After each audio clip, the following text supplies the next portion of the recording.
আসসালামু আলাইকুম। আশা করি সবাই ভালো আছেন। আল্লাহর রহমতে আমরাও ভালো আছি। তো সকালবেলা নাস্তা খাইতেছি, আজকে ভাত ভাজা করছি। তো নাস্তা খায়া শাক সবজি আনা হয়েছে, শাক সবজিগুলি কাইটা নিব, দেখি কি রান্না করি। তো জাইয়ানরে বলতেছি যে ভাত ভাজা খাও, খাবে না। এই জাইয়ান, এই যে এই জাইয়ান, ডাকে আম্মু শোনো।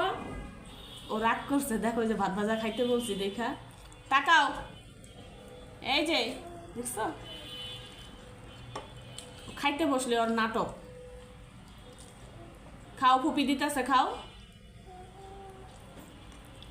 খাওয়া লাগবো না ওরা আজকে সারাদিন না খাওয়াই রাখবো। ওরা দোকান খাওয়াবা, দোকানের জিনিস না, দোকান খাওয়াবা।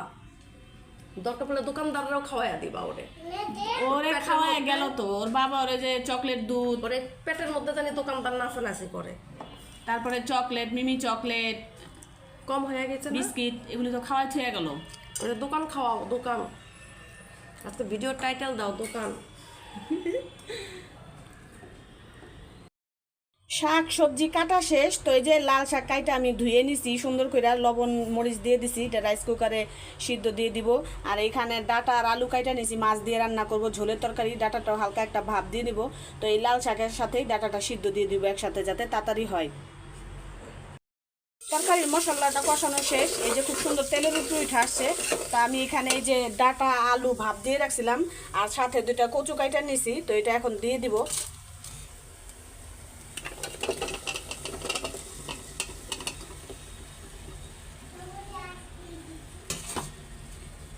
তরকারিটা একটু কষায় নিব, ভালো করে কষায় পরে ঝোল দিয়ে দিব।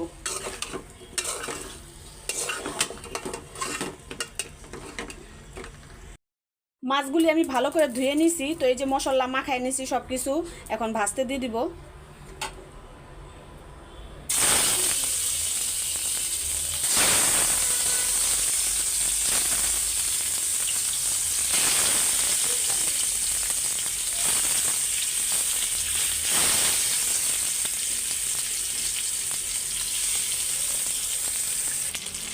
মাছগুলো কড়া করে ভাইজা নিছি, তো মাছটা এখন নামাই নিব, তরকারিটা বসাই দিব।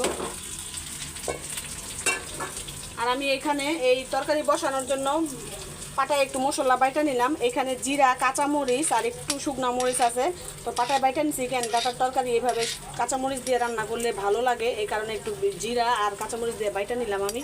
তো এটা এখন উঠাই দিব, তরকারিটাকে বসাই দিয়ে নিই। তেল গরম হয়ে গেছে, তো দুইটা তেজপাতা ছেড়ে দিচ্ছি আগে।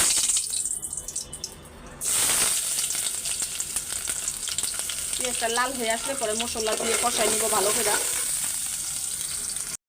তরকারিটা সুন্দর করে কষাই ফেলছি, একদম লাগা লাগা করে ফেলছি। এখন ঝোল দিয়ে দিব, ঝোল দিয়ে মাছটাও দিয়ে দিব। যেহেতু ঝোলের তরকারি, তো ঝোল একটু বেশি করে দিব।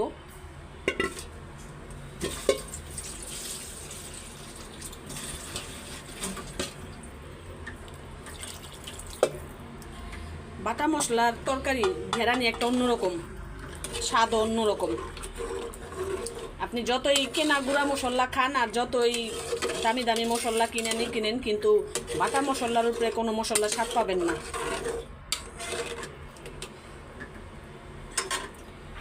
এখন মাছগুলিও দিয়ে দিব।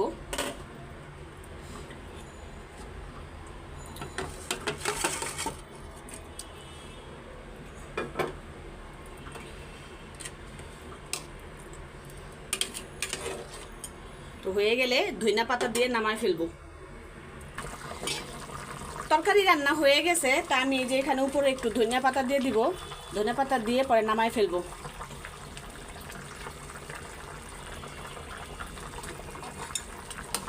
তো লবণ ঝাল টাল একদম ঠিক আছে, খুব সুন্দর। যেহেতু কাঁচামরিচ দিছে, তো এর জন্য কালারটা একদম মানে এত গাঢ় হয় না, আবার এত হালকা হয় না, একদম পারফেক্ট কালার, খুব সুন্দর।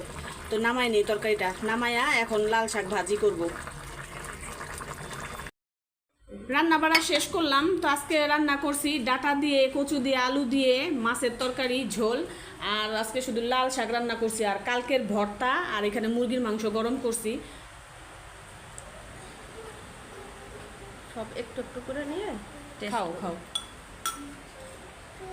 একটু একটু লাল শাক ভালো লাগবে। জাতীয় খাবা না?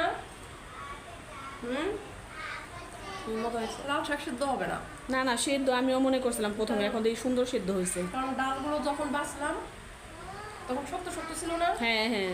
তো এখন দেখি যে না ভালোই সিদ্ধ হয়েছে, মজা হয়েছে। তরকারি খেয়ে বলো কেমন হয়েছে। এটা কি মাছ? রুই? হ্যাঁ না, তরকারি মজা হয়েছে, বিশেষ করে ডাটাটা মজা হয়েছে। ডাটা ভালো লাগে আমার কাছে, ডাটা খুব ভালো লাগে খুব। ডাটা আমারও ভালো লাগে, আমি সবসময় এরকম ভালো ডাটা পাই না তো এর কারণে আনি না। ডাটা আনে কিন্তু ওই ডাটা না সহজে সিদ্ধ হইতে যায় না, লবণ লবণ মজা লাগে।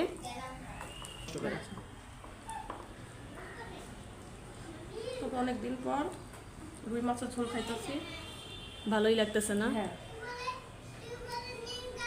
তবে এরকম লেবুর খোসা সব খাইতে আমার খুব ভালো লাগে না, খোসা। হ্যাঁ, তিতা লাগতেছে না? না লেবুর খোসা তিতা না, লেবুর খোসা তিতাই হোক আর যাই হোক, আমি লেবু খেলে লেবুর খোসা খাবো। আমিও খাই, শাক দিয়ে বেশি খাই। লেবুর খোসা খাওয়া অনেক ভালো, খুবই ভালো।